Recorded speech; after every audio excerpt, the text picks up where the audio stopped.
Activity 9A. Read the sentences. અહીં જે વાક્યો આપેલા છે તે વાક્યો આપણે વાંચવાના છે. વાંચવાનું કારણ એ કે તેમાં કયો શબ્દ કઈ રીતે બોલાય છે તે ખ્યાલ આવે અને સાથે સાથે તેનો અર્થ પણ આપણે સમજતા જઈએ. તો આપણે એક પછી એક વાક્ય વાંચીએ છીએ. પહેલું વાક્ય, the sun always rises in the east. The sun never rises in the west. East અને વેસ્ટ આપણને બંને શબ્દનો અર્થ ખ્યાલ છે. અહીં બે શબ્દ નવા દેખાય છે, તે છે ઓલવેઝ અને નેવર. ઓલવેઝ એટલે હંમેશા, નેવર એનો અર્થ થાય છે કદી નહીં.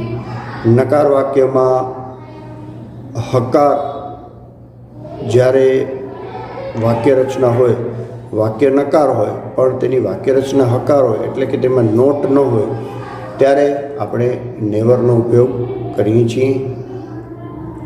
બીજું વાક્ય છે ધ રેઇન ઓલવેઝ બીજું વાક્ય છે the train always runs along the rails. It never runs along the road.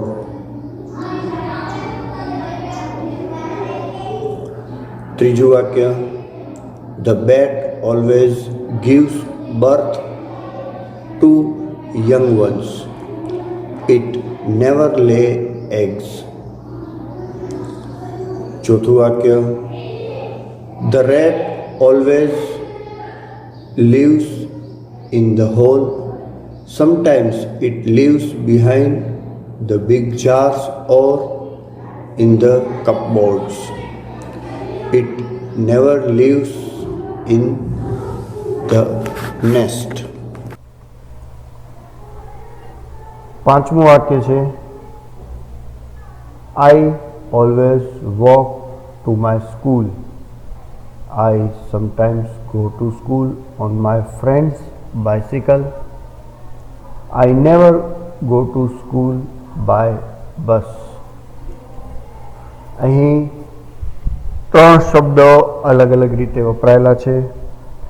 એક છે ઓલવેઝ, બીજો શબ્દ છે સમટાઈમ્સ અને ત્રીજો શબ્દ છે નેવર.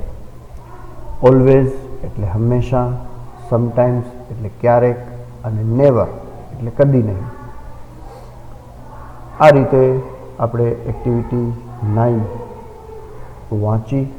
તમે પણ દરેક વાક્ય વાંચ્યા હશે અને જો ન વાંચ્યા હોય તો એકવાર મોટેથી વાંચી લેજો. Activity 9B. Tick. Write about yourself in the table.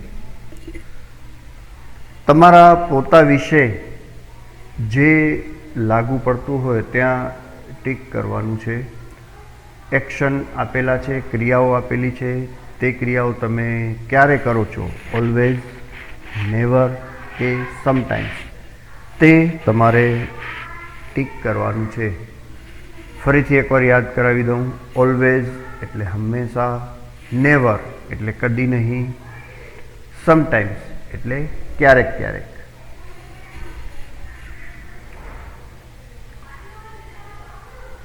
Gate up early. Always. ઓલવેઝમાં ટીક છે એટલે હંમેશા. Drink tea, sometimes. Wash clothes, never. Tell a lie, sometimes. Prepare tea, sometimes. Sing songs, always. Water the plants, always. Read a newspaper, sometimes. Get angry, sometimes. Go to school, always. And ask questions to my teachers, always. તો આ રીતે જે ક્રિયા તમે જ્યારે કરો છો તે પ્રમાણેના ટીક અહીં કરવાના હતા. Activity 9C. Tell your friends about your activities with the help of the table. Activity બીમાં જે ટેબલ આપણે બનાવ્યો, જેમાં આપણે રાઈટ ટીક માર્ક કરેલા છે, તે ટેબલના ઉપયોગથી, તે ટેબલની મદદથી આપણે વાક્યો બનાવવાના છે.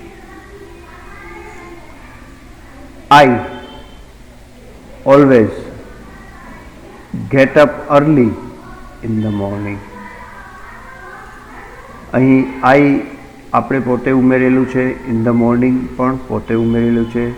દરેક વાક્ય આપણે પોતા માટે જ બનાવીએ છીએ એટલે અહીં આઈ લખેલું છે. I sometimes drink tea. બરોબર છે.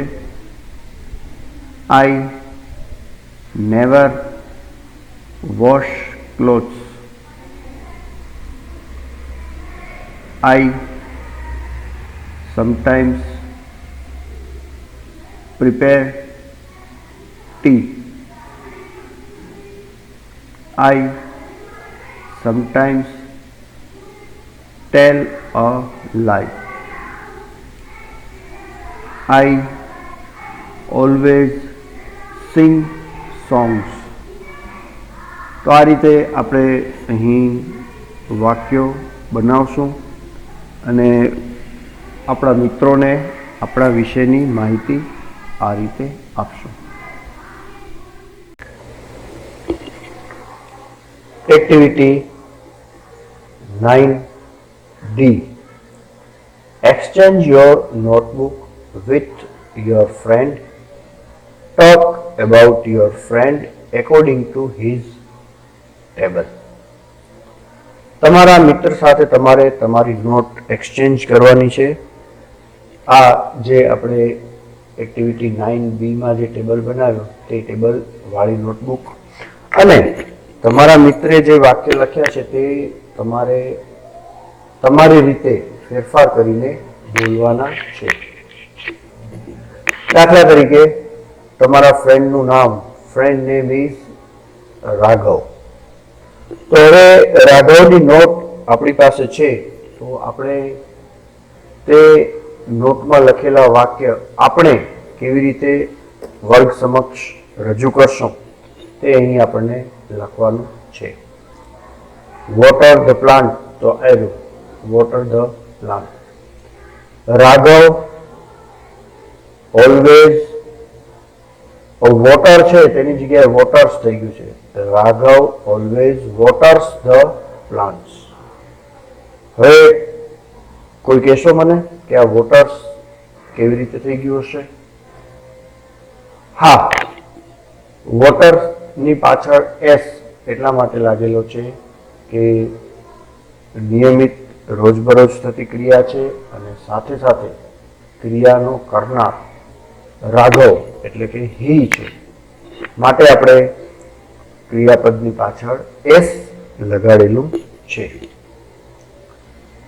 અહીં જેટલા વાક્ય બનશે તે બધા જ આ પ્રમાણેના હશે, કારણ કે બધા વાક્ય કોને લગતા છે? રાઘવને લગતા છે, એટલે કે હી કેટેગરીમાં આવે છે. ત્યાર પછી છે read a newspaper. Raghav sometimes reads a newspaper. Read a newspaper છે એનું થઈ જાય છે reads a newspaper.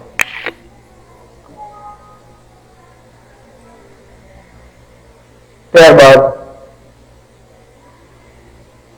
get angry sometimes માં છે, તો રાઘવ sometimes get angry ની જગ્યાએ થશે gets angry. બરોબર.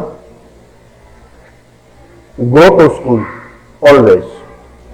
Raghav always goes to school. go to school નું થઈ ગયું છે goes to school.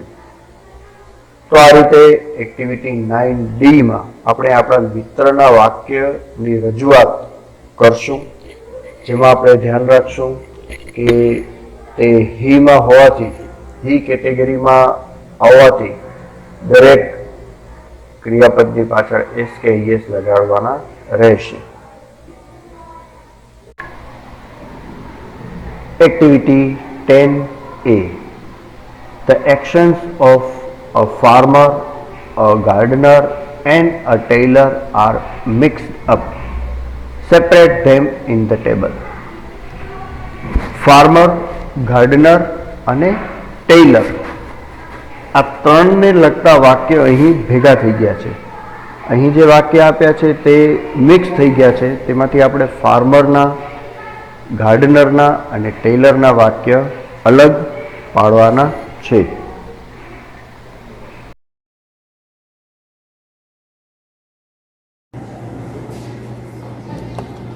તો એક્ટિવિટી 10A તેમાં આપણે વાક્યો જે આપેલા છે તે અલગ પાડીએ. પ્લાવ ધ ફિલ્ડ્સ, તો આપણને ખ્યાલ છે કે ફાર્મરનું કામ છે. Ploughs the fields, sows the seeds, sprinkles necessary pesticides on the farm, gets a good cow. ફરીથી એકવાર આપણે યાદ કરી લઈએ. ફાર્મર એટલે હીમાં આવે, માટે અહીં દરેક ક્રિયાપદની પાછળ એસ કે ઈએસ લગાડેલા છે. પ્લાવ્સ, સોઝ, સ્પ્રિંકલ્સ અને gates.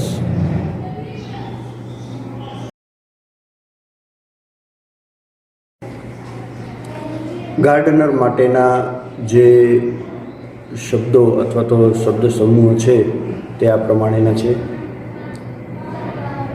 digs the land, sprays necessary pesticides on the plants,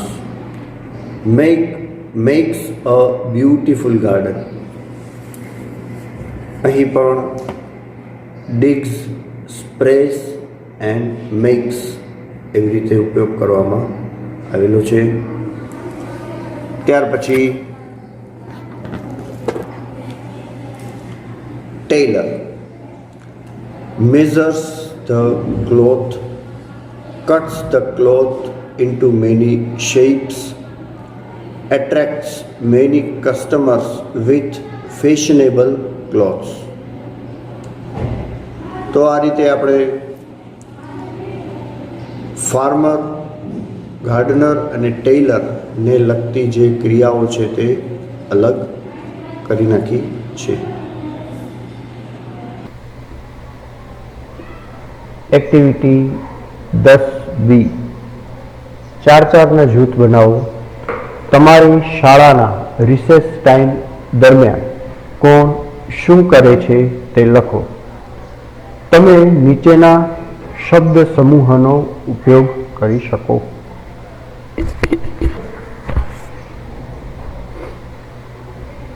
play kabaddi, play langdi, sing loudly, climb on trees, go home, read newspaper, write homework, serve meal, wash dishes, water the plants, talk with one another,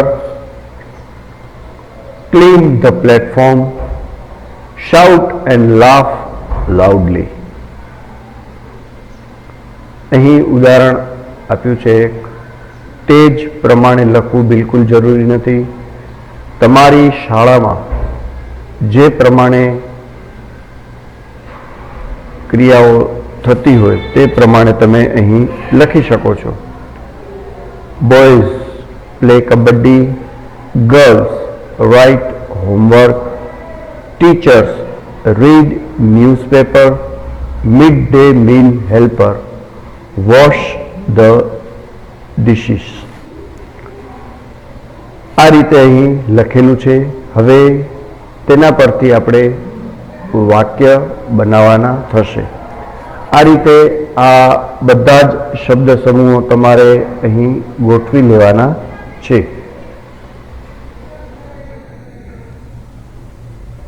activity 10C, now work in group and write about your school recess time। આપણે જે અહીં શબ્દ સમૂહોને છૂટા પાડ્યા છે તેનો ઉપયોગ કરીને સ્કૂલ રિસેસ ટાઈમ વિશે આપણે એક સરસ મજાનો નાનકડો ફકરો તૈયાર કરવાનો છે। અહીં જેટલી ક્રિયાઓ છૂટી પાડવામાં આવી છે તેના પરથી જે વાક્ય બનાવ્યા છે તે આ પ્રમાણેના છે। Our school recess time is full of fun. Some boys play kabaddi. Boys play kabaddi. Girls write their homework. Some teachers go to home and some read newspaper. Our midday meal helper washes the dishes. તો આ પ્રમાણેનો એક સરસ મજાનો ફકરો તમે પોતે જાતે તૈયાર કરજો અને નોટમાં લખજો।